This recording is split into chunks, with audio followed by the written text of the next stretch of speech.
Hello everyone, welcome to my channel English grammar skill by FK. আর পুরো সময় জুড়ে আমি আছি আপনাদের সাথে মোহাম্মদ ওমর ফারুক খান। সো গাইস, আমরা আলোচনা করছিলাম অ্যাপ্রোপ্রিয়েট প্রিপোজিশন নিয়ে। ইতিমধ্যে আমরা অ্যাপ্রোপ্রিয়েট প্রিপোজিশনের উপর কয়েকটি ক্লাস করে ফেলেছি। যারা সেই ভিডিওগুলো দেখেননি অবশ্যই দেখে আসবেন। আজকেও একটি ক্লাস করছি। অ্যাপ্রোপ্রিয়েট প্রিপোজিশনের ওয়ার্ডগুলো কেন জানা জরুরি, কী কারণে জানতে হবে সে বিষয়ে কিন্তু আমি ইতিমধ্যেও বলেছি, ইতিমধ্যে ক্লাসগুলোতে বলে এসেছি, আজকেও বলছি। ইংরেজি ভাষায় এমন কিছু ওয়ার্ড আছে যে ওয়ার্ডগুলোর শেষে নির্দিষ্ট কিছু প্রিপোজিশনই ব্যবহার করতে হয়।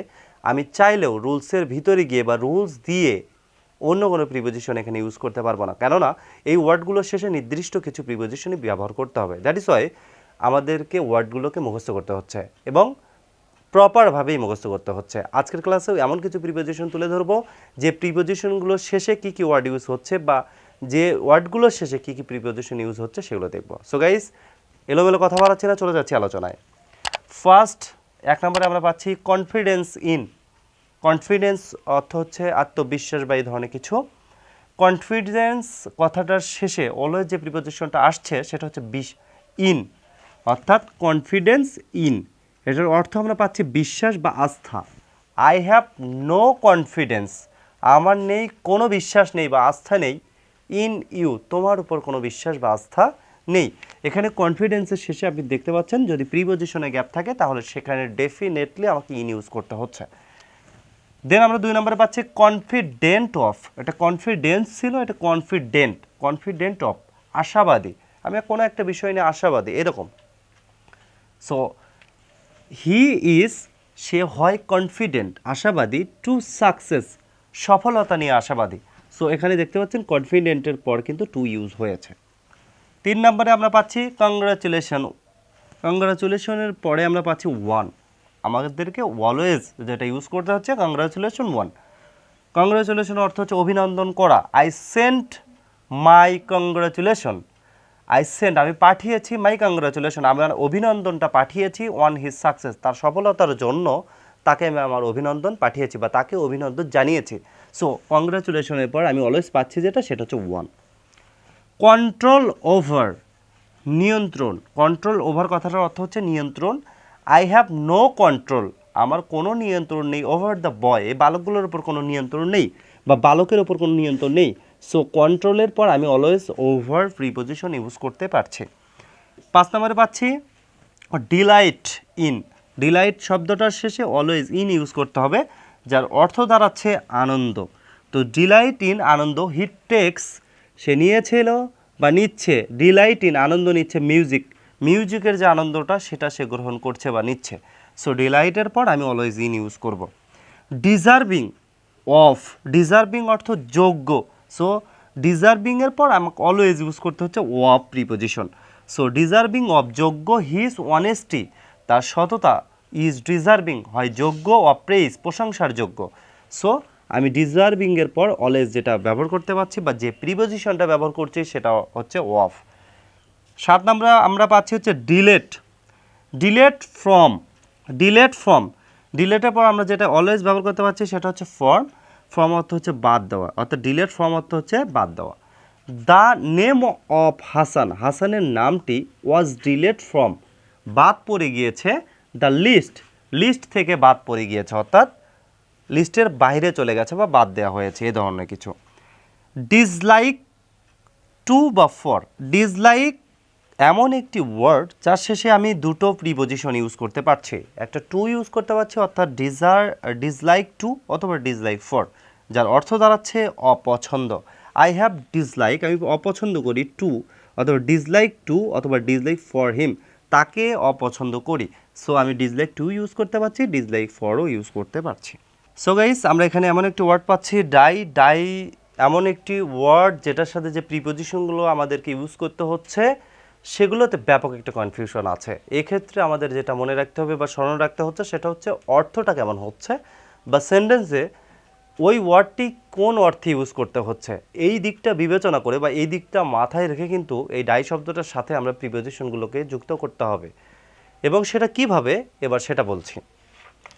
ডাই বাই, আমি ডাইয়ের সাথে বাই শব্দটা তখন ইউজ করতে পারছি যখন অর্থটা দাঁড়াচ্ছে আকস্মিক বা ইচ্ছাকৃতভাবে মরা, অর্থাৎ কেউ মারা গেল ইচ্ছাকৃতভাবে অথবা আকস্মিকভাবে কেউ মারা গেলে সেক্ষেত্রে আমি ডাই শব্দটার সাথে বাই ইউজ করতে পারছি। The man die, the man died, লোকটি মারা গিয়েছিল বাই হ্যাঙ্গিং, অর্থাৎ হচ্ছে ঝুলে মারা গিয়েছিল। ঝুলে দ্যাটস মিন কি, ফাঁসি দিয়ে মারা গিয়েছিল। এটা কিন্তু ইচ্ছাকৃতভাবে মরা, অর্থাৎ দ্যাটস মিন আমি এই শব্দটার ক্ষেত্রে ইচ্ছাকৃতভাবে কথাটা যদি আসে অথবা আকস্মিক কথাটা যদি আসে, তাহলে সেক্ষেত্রে আমি ডাইয়ের পরে বাই শব্দটা বা বাই প্রিপোজিশনটা ইউজ করতে পারছি।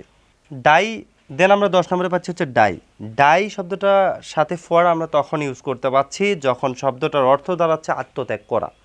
সেটা কিভাবে?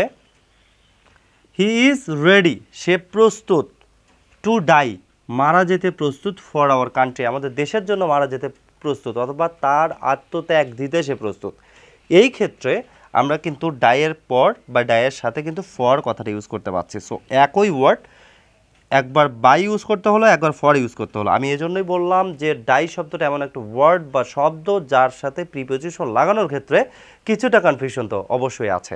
সো এই বাংলা মিনিংগুলো বা সেন্টেন্সের ভিতর ওই ওয়ার্ডটি কী অর্থে ইউজ হচ্ছে সেই বিষয়টা কিন্তু মাথায় রাখতে হচ্ছে। দেন আমরা 11 নম্বরে পাচ্ছি ডাই ফ্রম, আবারও একই শব্দ, দেন তার সাথে আমাকে ফ্রম ইউজ করতে হচ্ছে। কোনো কারণে মরা, কোনো একটা কারণ আছে মরার ক্ষেত্রে, কোনো একটা কারণ, সেই কারণটা বোঝানোর ক্ষেত্রে কিন্তু আমরা ফ্রম ইউজ করতে পারি। হি ডায়েট, সে মারা গিয়েছে ফ্রম ওভার ইটিং, মানে অতিরিক্ত খাদ্যাভ্যাসের কারণে সে মারা গিয়েছে, অতিরিক্ত খাদ্য গ্রহণের জন্য সে মারা গিয়েছে। তাহলে তার মৃত্যুর একটা কারণ আছে, এই কারণ বোঝালে সেক্ষেত্রে আমরা ডায়ের পর কী করতে পারছি? ফ্রম ইউজ করতে পারছি। দেন আমরা 12 নম্বরে পাচ্ছি ডায়ের সাথে ওয়াফ, কোনো রোগে মারা গেলে, একটা রোগ হয়েছে, সে রোগকে কেন্দ্র করে সে মারা গিয়েছে, এক্ষেত্রে আমরা সেখানে ডায়ের সাথে ওয়াফ ইউজ করতে পারছি। সেক্ষেত্রে হি ডায়েট, সে মারা গিয়েছে, অফ ফিভার, জ্বরে মারা গিয়েছে। তো জ্বর, তার মৃত্যুর কারণটা ছিল হচ্ছে জ্বর, ফিভারটা ছিল হচ্ছে কারণ। দ্যাটস মিন এরকম কারণ বোঝালে আমার ডায়ের সাথে ওয়াফ ইউজ করতে হচ্ছে। ডিউটি, দেন আমরা 13 নম্বরে পাচ্ছি হচ্ছে ডিউটি টু। ডিউটি টুর অর্থ হচ্ছে কর্তব্য, এবং ডিউটির সাথে আমাকে টু ইউজ করতে হচ্ছে। উই মাস্ট, আমাদের উচিত, ডু আওয়ার ডিউটি, আমাদের কর্তব্যটাকে পালন করা উচিত, টু গড, সৃষ্টিকর্তার প্রতি বা আল্লাহর প্রতি যে কর্তব্যটা আছে সেটা যথাযথভাবে পালন করা উচিত। সো গাইস, আশা রাখছি এখানে কিছু গুরুত্বপূর্ণ অ্যাপ্রোপ্রিয়েট প্রিপোজিশন আমরা আলোচনা করলাম। চলে যাব পরের অংশে। সো প্রিয় শিক্ষার্থী বন্ধুরা, ফিরে আসলাম বাকি অংশের সাথে। বাকি অংশে আমরা পাচ্ছি 14 নম্বরে ডিভাইডেড বা ডিভাইড ইনটু। ডিভাইড কথাটার সাথে আমরা ডিভাইড শব্দটার অর্থ জানি ভাগ করা। সো এটার সাথে যে প্রিপোজিশন পাচ্ছি ডিভাইড ইনটু, অর্থাৎ ভাগ করা। হি ডিভাইডেড, সে ভাগ করে দিয়েছে, হিজ প্রপার্টি, তার হচ্ছে প্রপার্টি বা সম্পদগুলো ভাগ করে দিয়েছে, ইনটু টু পার্টস, দুটি অংশে ভাগ করে দিয়েছে। সো ডিভাইড কথাটার সাথে বা ডিভাইড ওয়ার্ডটার সাথে আমাকে অলওয়েজ ইউজ করতে হচ্ছে ইনটু। দেন হচ্ছে ডিউ টু। ডিউ শব্দটার অর্থ হচ্ছে কারণে বা প্রাপ্য। ডিউ টু অর্থ জন্য অর্থ ব্যবহার করা যায়।